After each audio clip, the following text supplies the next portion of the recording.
आणि यानंतर ठाण्यातून एक मोठी बातमी समोर येते। ठाण्यामध्ये शिवसेनेने काँग्रेसला धक्का दिलेला आहे। काँग्रेसचे माजी नगरसेवक मनोज शिंदे आणि यांनी उपमुख्यमंत्री एकनाथ शिंदे यांच्या उपस्थितीमध्ये असंख्य कार्यकर्त्यांच्या साथीने शिवसेनेमध्ये जाहीर प्रवेश केलेला आहे। यावेळेला विभाग प्रमुख बबन मोरे आणि शिवसेनेचे इतर प्रमुख पदाधिकारी आणि कार्यकर्ते हे मोठ्या संख्येने उपस्थित होते। तर या क्षणाची खरं तरी मोठी बातमी म्हणावी लागेल। ठाण्यामध्ये शिवसेनेने काँग्रेसला धक्का दिलेला आहे। आमचे प्रतिनिधी उदय सध्या आपल्या सोबत आहेत। उदय, ठाण्यामध्ये शिवसेनेचा काँग्रेसला मोठा धक्का बघायला मिळतोय।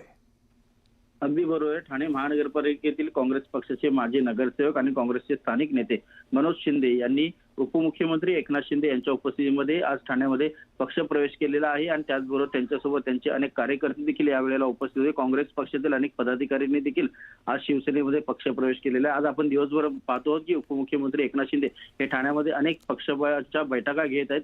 त्याचबरोबर आपण दुसरीकडे पाहतोय की मुख्यमंत्री देवेंद्र फडणवीस आणि उपमुख्यमंत्री अजित पवार हे दिल्लीमध्ये आहे, जिथे मंत्रिमंडळ विस्तारासंदर्भात महत्त्वाच्या बैठका पार पडत आहेत। तर दुसरीकडे आपण ठाण्यामध्ये पाहतो की उपमुख्यमंत्री एकनाथ शिंदे हे ठाण्यामध्ये पक्षासंदर्भातल्या महत्त्वाच्या बैठका घेतात। अनेक इतर पक्षाचे जे महत्त्वाचे नेते आहेत त्यांचे पक्षप्रवेश आहेत ते यावेळेला होताना आपल्याला पाहायला मिळतात।